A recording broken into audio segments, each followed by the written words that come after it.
The Lord be with you. A reading from the Holy Gospel according to St. John. Jesus said to his disciples, "If you love me, you will keep my commandments. And I will ask the Father, and he will give you another advocate to be with you always, the Spirit of truth, whom the world cannot accept, because it neither sees nor knows him. But you know him, because he remains with you and will be in you. I will not leave you orphans. I will come to you.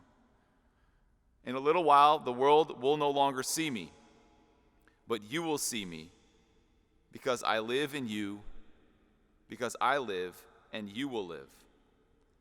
On that day, you will realize that I am in my Father, and you are in me, and I in you. Whoever has my commandments and observes them is the one who loves me. And whoever loves me will be loved by my Father. And I will love him and reveal myself to him." The Gospel of the Lord. Praise to you, Lord Jesus Christ.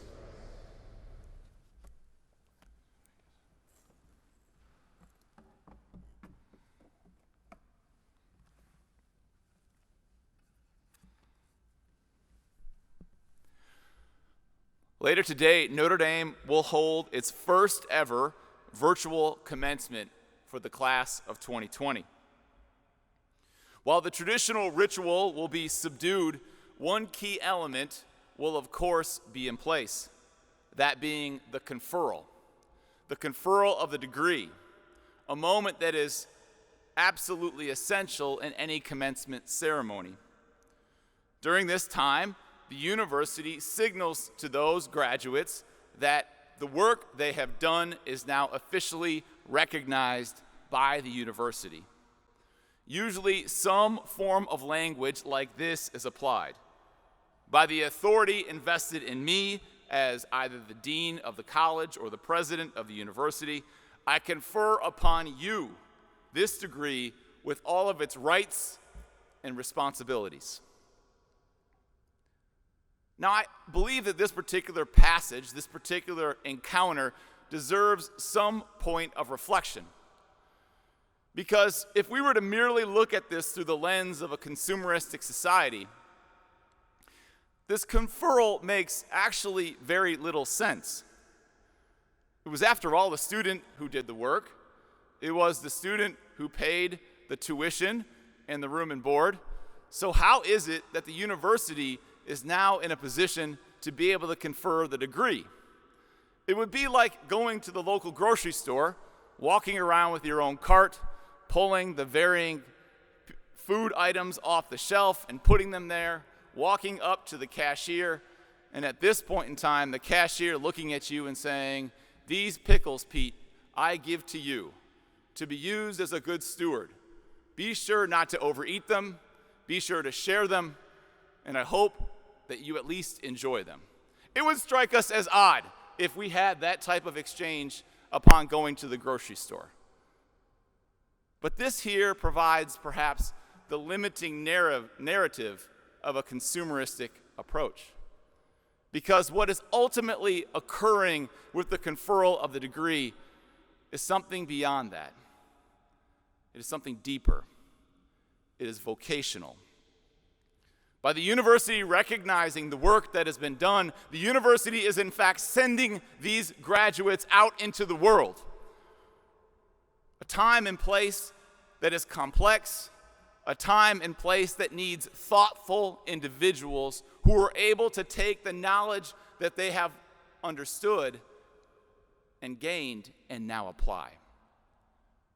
This precise moment is signified in the conferral, that the work they have done is now been activated.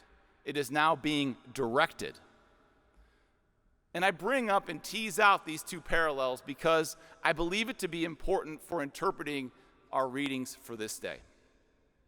In our gospel, Jesus ultimately says, "If you love me, you will keep my commandments.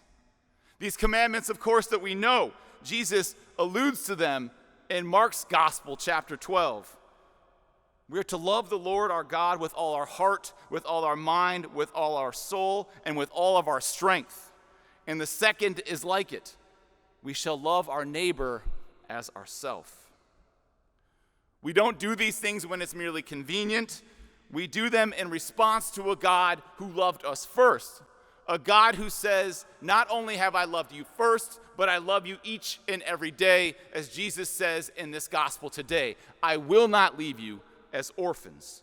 I will come to you. So it then bears, I suppose, teasing out what is the potential consumeristic approach to faith. And if I may be so bold to say, I believe it to be this. The consumeristic approach ultimately seeks to apply these commandments that Jesus has given us to the people that we feel most comfortable giving them to. We have a tendency at times to value comfort over discomfort. We have a tendency at times to seek out people that are most like us. So I'm going to love others as I love myself when it is convenient for me, when it is comfortable for me. I'm going to love God with all my heart, mind, strength, and will when I am not put in any kind of position of compromise. But the danger of that is that it becomes rather limiting.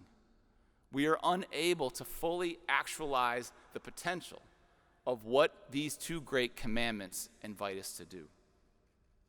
To love God with all of our heart, our mind, our strength, ultimately will lead us down paths that we cannot fully anticipate and that will not always be comfortable. We will be faced with unforeseen challenges, hardships, and heartache. But this is precisely where St. Peter's passage from today rings so true. Always be ready to give an explanation to anyone who asks you for a reason for your hope.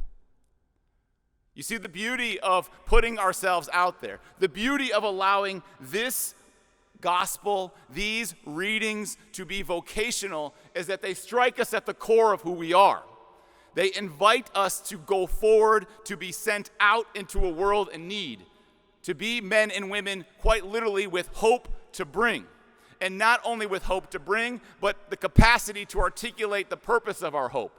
A hope that roots itself in the fact that Jesus Christ has overcome sin and death, that the fear that oftentimes haunts us is not worthy of our attention. But in fact, what it is that we are to pay most attention to is this hope that is vocationally rooted in who we are as people. My brothers and sisters, as we prepare to celebrate with this class here at Notre Dame of 2020, let it be our hope that they might be sent forth from here. That they might be sent forth from here as people who know what it means to love God with everything that they have. And to not only love God, but to be willing to go down paths that are uncomfortable, to surround themselves with people who are in most need of that love, and to love them as they themselves would hope to be loved. And with that, we will see the true glory of God. We will see the building of the kingdom of God. And after all, that, my brothers and sisters, is our vocation.